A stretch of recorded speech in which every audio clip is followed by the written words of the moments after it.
Welcome to channel Me and You.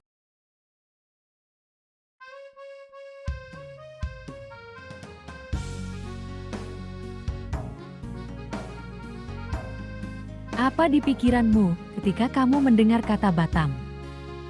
Yuk, mengenal Batam dengan sejarahnya.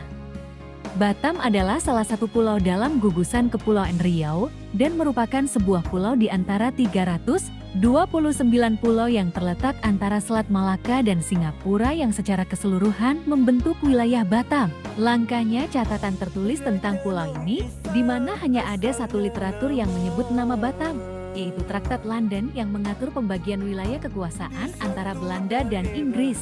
Namun, menurut para pesiar dari China, pulau ini sudah dihuni sejak 231 M, ketika Singapura masih disebut Pulau Ujung. Foto Masjid Raya Batam sebelum sekarang ini. Sebelum mendapat perhatian khusus dari pemerintah pusat, Batam merupakan sebuah pulau kosong berupa hutan belantara yang nyaris tanpa denyut kehidupan. Namun, terdapat beberapa kelompok penduduk yang lebih dahulu mendiami pulau ini. Mereka berprofesi sebagai penangkap ikan dan bercocok tanam. Mereka sama sekali tidak banyak terlibat dalam mengubah bentuk fisik pulau ini yang merupakan hamparan hutan belantara. Foto kawasan Jodoh dahulu. Pada tahun 1970-an, Batam mulai dikembangkan sebagai basis logistik dan operasional untuk industri minyak dan gas bumi oleh Pertamina. Kemudian berdasarkan keputusan Presiden Kepres nomor 41 tahun 1973, pembangunan Batam dipercayakan kepada lembaga pemerintah yang bernama Otorita Pengembangan Daerah Industri Pulau Batam atau sekarang dikenal dengan Badan Pengusahaan Batam BP Batam. Foto kantor Otorita Batam Bidang Utama BP Batam terdahulu. Dalam rangka melaksanakan visi dan misi untuk mengembangkan Batam, maka dibangun berbagai infrastruktur modern yang berstandar internasional, serta berbagai fasilitas lainnya, sehingga diharapkan mampu bersaing dengan kawasan serupa di Asia Pasifik. Beberapa tahun belakangan ini telah digulirkan penerapan kawasan perdagangan bebas Batam, Bintan, dan Karimun BBK yang mengacu pada Undang-Undang Nomor 36 tentang kawasan perdagangan bebas dan pelabuhan bebas, dan kemudian diubah beberapa kali melalui Perpu, sehingga diundangkan menjadi Undang-Undang Nomor 44 Tahun ke-2007.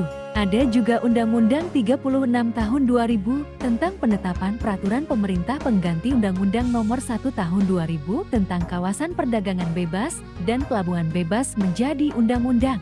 Dan masih banyak peraturan perundangan lainnya yang berkaitan dengan FPZ Batam. Kemudian di saat masa akhir jabatan anggota DPR RI tahun 2009, bersama dengan pemerintah pusat, dibahas mengenai Undang-Undang Kawasan Ekonomi Khusus KEK sebagai payung hukum pembentukan KEK di kawasan Batam dan daerah lainnya di Indonesia. Foto Jembatan 5 Barelang saat dibangun.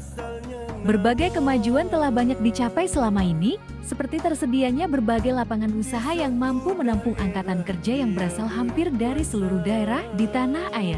Begitu juga dengan jumlah penerimaan daerah maupun pusat dari waktu ke waktu terus meningkat. Hal ini tidak lain karena semakin maraknya kegiatan industri, perdagangan, alih kapal, dan pariwisata. Namun, sebagai daerah yang berkembang pesat, Batam juga tidak luput dari permasalahan. Untuk itulah, dilakukan penyempurnaan pengembangan Pulau Batam agar dapat memperbaiki kekurangan yang ada.